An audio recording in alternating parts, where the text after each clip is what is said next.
So as they say at my church, may the words of my mouth and the meditation of my heart be pleasing to all of you here today. So good evening and Shabbat Shalom. It is always an incredible privilege to join this wonderful service and, of course, to be with my very, very good friend, Rabbi Kleinbaum. And it's difficult for me to accept that this is going to be our last service here. That is hard to accept, particularly at a time in this country when we need her voice more than ever, particularly at a time when we are so polarized here in New York and all across this country. I need you now. This city and state need you now. And so please stay close because we need your inspiration. Okay. We won't cry. Okay, so just stop, Tish. Just cut it out. Thank you. But yeah. And to Robbie, thank you for being here as well, and thank you for advising and giving us all guidance on love and peace and acceptance. And we pray for your family and for your son, and we join with you in getting peace on this earth. That's what we pray for each and every day, and that's what I pray for. So it's an honor and a privilege to meet you, and thank you so much for being here. I've certainly been to many CBST services and events over the years, and it has become a bit of a tradition to be here every June for special Pride Month service, and I hope after your exit I'll be invited back.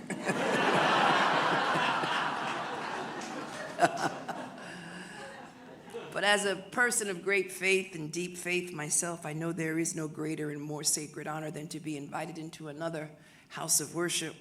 And so I do not take this invitation lightly. And so thank you for welcoming me into this holy space once again, this sacred space, because I believe that the presence of God is certainly in the atmosphere. And our faiths share the same foundation, the Torah. And despite being thousands of years old, its lessons are timeless. And I find new and deeper meanings during each rereadings. And this is what makes this sacred text so amazing. It not only continues to carry meaning, it also gives us guidance and insight and even hope as we address modern issues and crisis.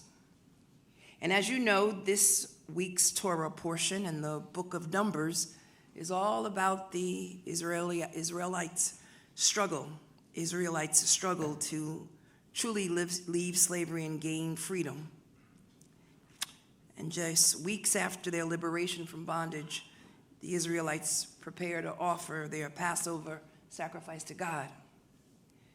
And following a lifetime of slavery in Egypt, this is still the beginning of their emancipation, their exodus from oppression and discrimination, their quest to determine their own lives in a promised land where they can live safely and freely. And while the story took place thousands of years ago, it has also played out countless times and for countless peoples over the centuries. In fact, it is one that is still playing out today. It speaks of different types of liberations. Yes, of course, the liberation from bondage, but also the liberation to live freely as your true self. This is a reality that all of us in this room understand on a deeply personal level. The quest to live in a society that allows us to love freely and to be safe in however we lead our lives.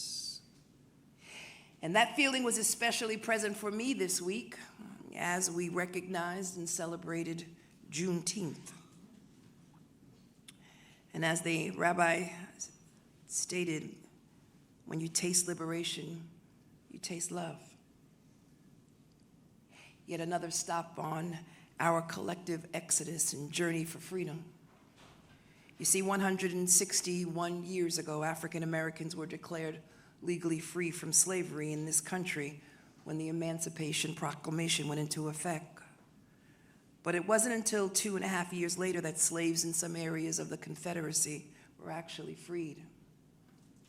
And in fact, in June 19, 1865, some 2,000 Union troops arrived in Galveston, Texas, to declare that the hundreds of thousands of enslaved African Americans in Texas were free.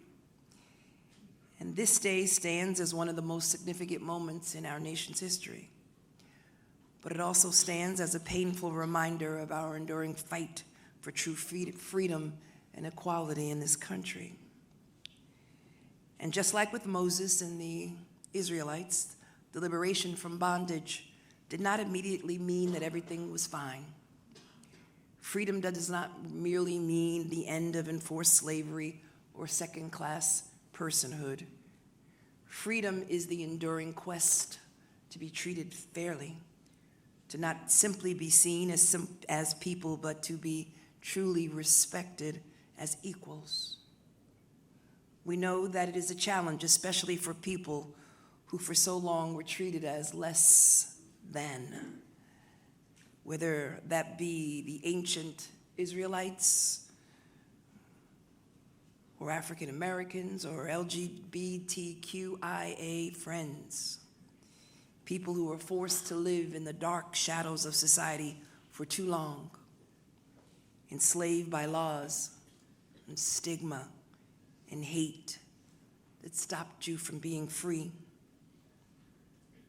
And it reminds me that hate, my friends, is no respecter of race or religion or sexual orientation.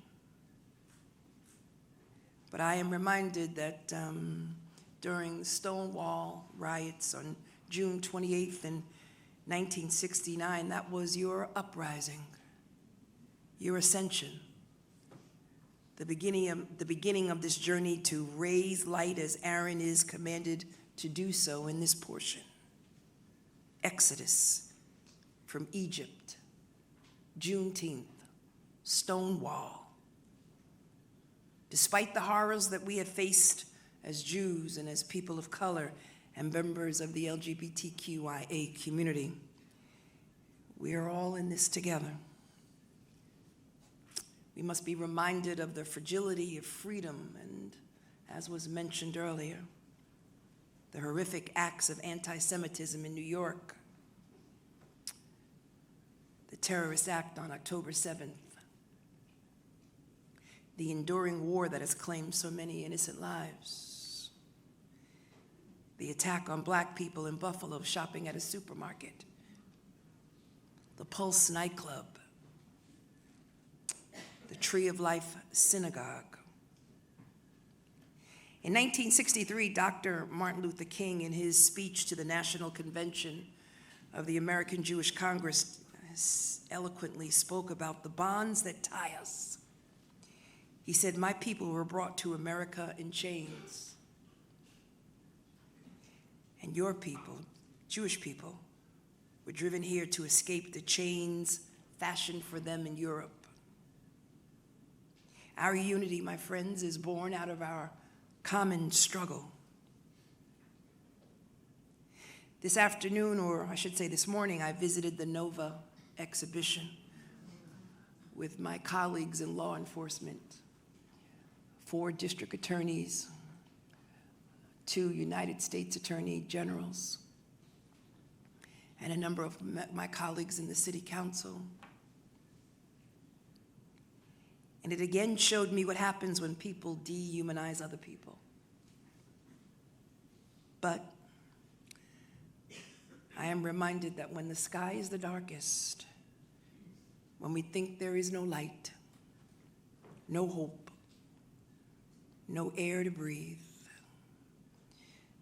that's when we look for the moon.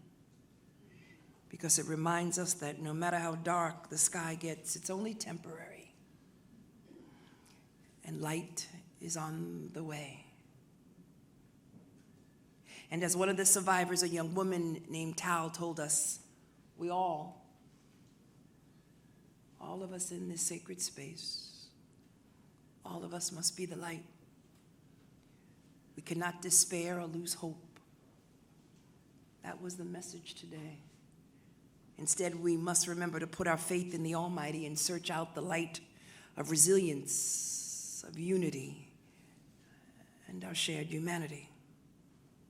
God is always there to guide us on this path, like the cloud that was sent to Moses and the Israelites, a guide through the wilderness and a tangible sign of his sacred presence.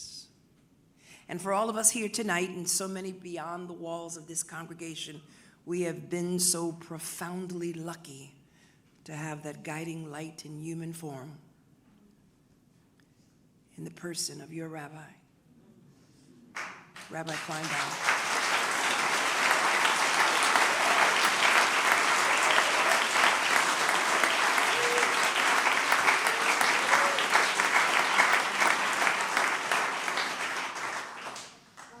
For 30 years, she has dedicated her life to this congregation.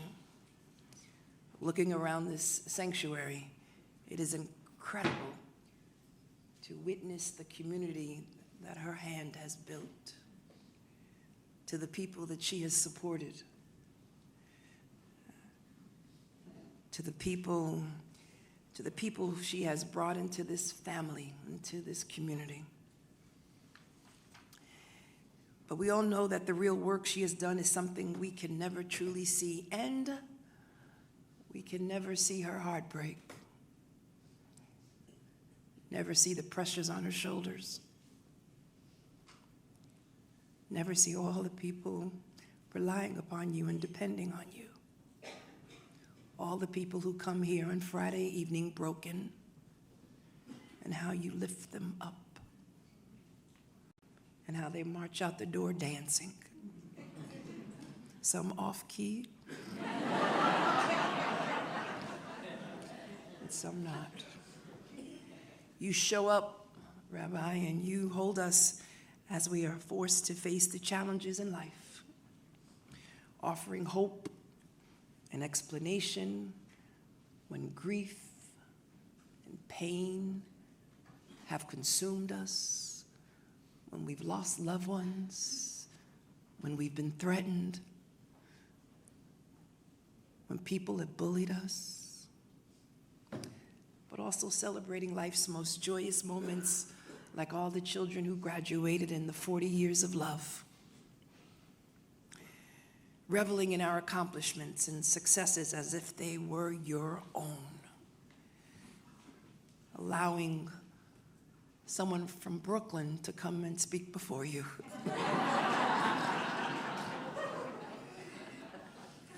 And so many times I've seen her at rallies and at press conferences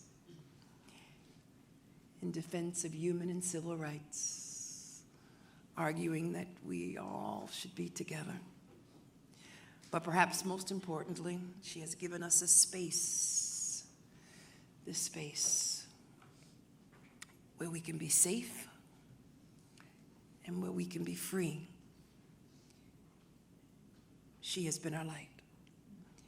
And I can think of no greater mitzvah. And for that, we are eternally grateful for you. Now, Rabbi Kleinbaum, look around at the friends and family with you. Look at this incredible congregation you have built and the people from all walks of life and religions who feel drawn to the space that you have created. Understand the profound impact you have had on all of us and on this entire city and state. You have brought us together in love and light. Simply put, you represent the best of us, the best of humanity. Now, I want to leave all of you with one charge. Let us all work to uphold Rabbi Kleinbaum's legacy. Right, chorus?